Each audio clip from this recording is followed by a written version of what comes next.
What happened? Kallan tried to speak. She tried to open her eyes, to move, and failed. She was alone in the darkness, in the void. Gudrun? She tried to speak, but her lips wouldn't move. Her legs wouldn't obey, and so Kallan lay in the dark, trying to remember. I was on the balcony, she thought, then remembered everything at once. The crowd, the executioner, the platform, the hunter. But where was the king? She tried to ask that too and failed. Focus. What happened? Kallan heard Dagon's voice punch the air. The waver he always had when he was angry was there. Why was he angry?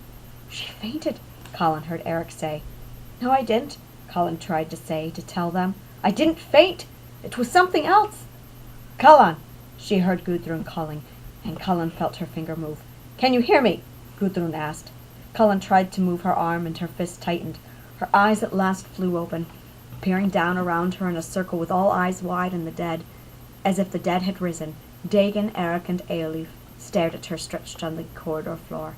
She'll be all right, Gudrun said beside her. Help me get her up. At once Dagon and Eric leapt the instructions. With an arm to Dagon and one to Eric, who supported her back, they lifted her to her feet. Easy now, Gudrun said as Kallan found her feet beneath her. What? Kallan gasped. What happened? You fell, Eolif answered as Dagon said. You fainted. What happened?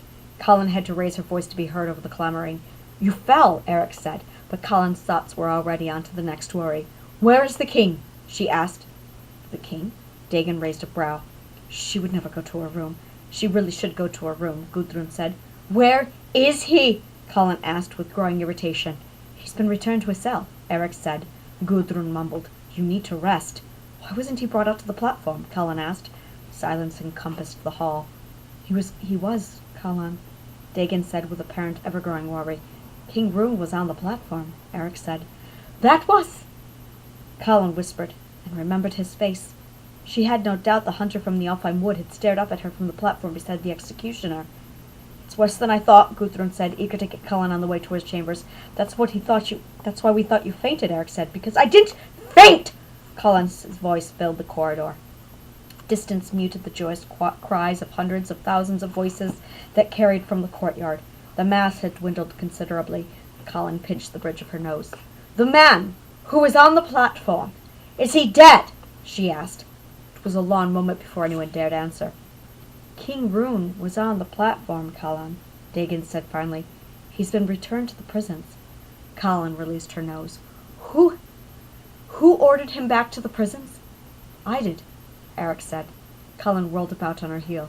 He was to be executed immediately, she said.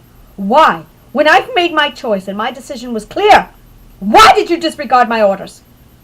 You fainted, Eric said, and without my queen conscious or present, I had to do what I felt was best for Lorlenalin. I didn't... Kallan took a breath and returned her fingers to the bridge of her nose as she forced her demeanor calm and her head clear. That man was to die today, and I stand by what I said days ago, Eric said. That killing that king forfeits our lives, and while my queen was incapacitated, I had to do what I felt was best for Lorlenalin and her people. And I will not have him go unpunished, Kallan bellowed, for the massacre of Astromonath, and the lies his berserker has claimed, for every drop of Darkifer blood, and for the orphans who's made of our children. For the life of my father, and the Lias of the king must answer.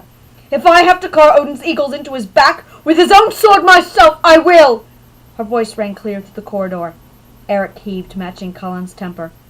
If you do this, if you insist on this madness, I promise you, Kallan, King Rune will live through the Blood Eagle long enough to see the berserker tear down our gates and witness the start of this madness as you start this war all over again. A stab of anger quelled to a sharp pain, pushing from behind her wall, but she was too late. Hurt blanketed Kallan's face in the sheer seconds it took her to suppress it. Eric, Gudrun said, looking to ease back his rage. She has to know, Eric said. Gudrun shook her head. Not like this. Kallan tightened her jaw, closing her eyes in an attempt to focus more strength on holding up her wall. Paralyzed, she prepared to stand against the torrent that was to come. She's forgotten what Kira taught her, Eric said, then frowned at Kallan. The people look to you to end this, Kallan. They trust you to deliver. And if you don't, they will abandon you. You will lose their support. Do not kill this king!" Kallan forced herself to gulp down the knot in her dry throat.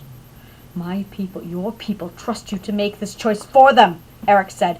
"You seek to end this war, to give them what they've dreamed about for centuries, but you invite a wrath the Dark One will bring. If the king dies, his berserker will not stop until every last Darkafar is dead. The Dark One is loyal. He will seek vengeance. What answers will you have for your people then, Kallan, when you call their name for aid, when the Dark One runs them through with his berserker rage?" Kallan closed her eyes, desperate to feel what seemed so far from reach, but the pang was too great, and she was faltering. "Hi." Kallan's voice cut the tension, leaving her company suspended on bated breath. "Am tired."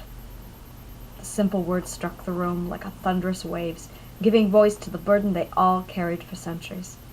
In silence they stood, anxious for what she would decide, worried for what she wouldn't. Kallan raised her face to Eric's. Her color had returned, and with it the burden she shouldered. It weighed her down heavier than ever before, but a new look glowed, and with it a shimmer of hope she seemed unaware of. Silence hung suspended with every breath she took. "One day," Kallan said, "I can delay his death one day, whether or not the Dark One has made his move or not. And then I will cut Odin's eagle into the king's back myself." Without pause or delay, she swept from the room and plodded all the way down to the dungeons.